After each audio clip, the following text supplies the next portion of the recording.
Así como el saber popular enseña que no todo lo que brilla es oro, tampoco todo lo que se anuncia como una supuesta libertad lo es.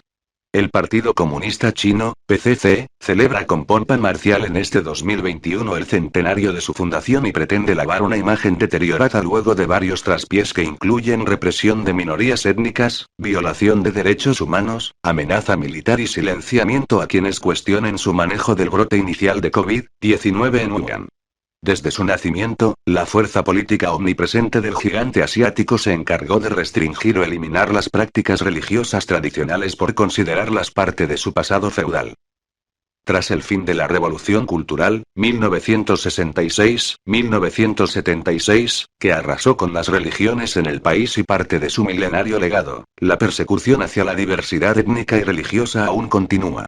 Los uigures, una minoría predominantemente musulmana, son víctimas de un intenso adoctrinamiento político, que incluye trabajos forzados, torturas, esterilizaciones y abusos sexuales en centros de detención en la región de Xinjiang. Recientemente, el jefe del régimen chino y líder del Partido Comunista, Xi Jinping, se mostró partidario de la apertura religiosa. Pero, como era de esperar, ese gesto llega con advertencias y obligaciones, que incluyen la exigencia de que los líderes religiosos apoyen al PCC, la verdadera religión que impone Beijing. Actualmente, el ateísmo es la ideología oficial del partido y quienes lo componen tienen prohibido profesar la fe religiosa. La Revolución Cultural, de 1966 a 1976, fue el resultado de los agresivos esfuerzos del régimen para eliminar las religiones en China. Durante esos 10 años se prohibió todo tipo de actividad religiosa y se promovió el culto a Mao Zedong, máximo dirigente del PCC y fundador de la República Popular China.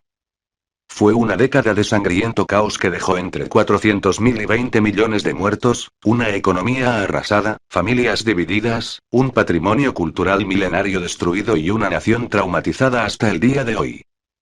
El objetivo principal de la revolución cultural era limpiar a la sociedad china de las influencias capitalistas de Occidente. Para eso, Mao declaró la guerra a los representantes de la burguesía. El líder chino buscó apoyo en la enérgica juventud, que respondió a su llamado a través de la creación de grupos de la Guardia Roja. Los mismos estaban conformados por estudiantes universitarios y de secundaria, quienes fueron responsables de terribles sucesos, entre ellos la destrucción del patrimonio, la humillación pública, la detención en campos de reeducación, la hoguera y la matanza de intelectuales. El movimiento de Mao sumó a miembros del ejército, trabajadores urbanos e integrantes del Partido Comunista y resultó en divisiones en todos los ámbitos de la sociedad, mientras el culto a la figura del máximo dirigente chino se agigantaba. En el plano religioso y cultural, la revolución se tradujo en templos, iglesias, mezquitas y cementerios arrasados, quema de bibliotecas y libros, y budistas tibetanos obligados a punta de pistola a destruir sus propios monasterios. El budismo era rechazado y muchos monjes fueron obligados a seguir programas de reeducación. Las atrocidades de los guardias rojos fueron especialmente marcadas en Beijing, donde una gran cantidad de lugares históricos terminaron destruidos. Mientras que en la provincia de Shandong, los seguidores de Mao sitiaron el templo de Confucio y atacaron su patrimonio histórico. En resumen, la cultura milenaria china fue arrasada en apenas 10 años. Un estudio llevado a cabo en Beijing en 1972 sobre 18 puntos clave del patrimonio cultural, entre los que se destacan el Templo del Cielo y las tumbas Min, presentó heridas importantes. De los 80 sitios del patrimonio cultural de la capital china bajo protección municipal, 30 fueron destruidos, mientras que de los 6.843 sitios culturales custodiados por el régimen en 1958, 4.922 fueron dañados o eliminados.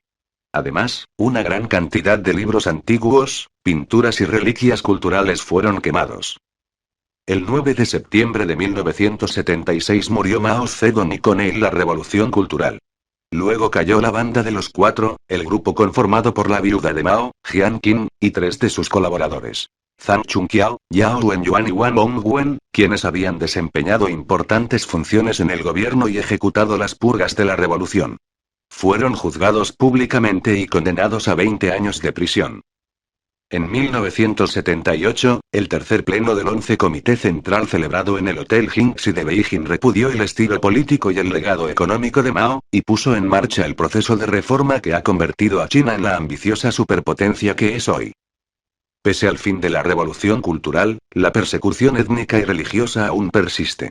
Desde la llegada de Xi Jinping al poder en 2012, la región de Xinjiang es sede de un genocidio contra los uigures, una minoría predominantemente musulmana. En los últimos 4 años, se estima que unas 2 millones de personas estuvieron recluidas en una extensa red de campos de detención. Las víctimas del desprecio de Xi por los derechos humanos afirman que fueron sometidos a un adoctrinamiento político, torturas, trabajos forzados, abusos sexuales y esterilizaciones.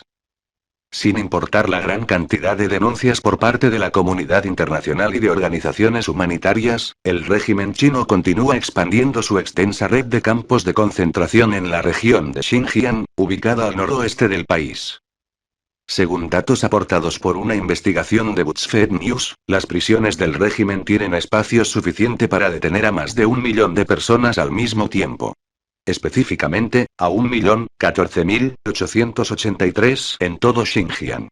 Eso es espacio suficiente para encarcelar simultáneamente a más de 1 de cada 25 residentes de esa región china, lo que representa una cifra 7 veces mayor a la capacidad de detención penal de Estados Unidos, el país con la mayor tasa oficial de encarcelamiento del mundo. En el centenario del Partido Comunista, el régimen intenta limpiar su imagen dentro de la comunidad internacional y por eso Xi Jinping dijo estar dispuesto a favorecer la apertura religiosa. Según The Conversation, cada vez hay más templos locales, asociaciones, peregrinaciones y festivales, y un número creciente de clérigos budistas, cristianos y taoístas. Los gobiernos locales se muestran interesados en restaurar y promover los sitios religiosos, en gran medida para estimular el turismo y el desarrollo económico local. Así fue como Shanghái se convirtió en el hogar de establecimientos religiosos grandes y pequeños, que van desde santuarios locales hasta templos budistas y taoístas, iglesias y mezquitas. Sin embargo, este renacimiento religioso claramente no tiene fines altruistas. Xi dice promover la apertura de religiones, pero a cambio de que los líderes de los distintos credos se mantengan en el radar del Partido Comunista y le demuestren su apoyo. Si esa condición no se modifica, será difícil hablar de una verdadera libertad religiosa en China. Completamos la información de este artículo diciendo que el Partido Comunista Chino persigue a decenas de millones de practicantes de la disciplina espiritual Falun Dafa desde el año 1999.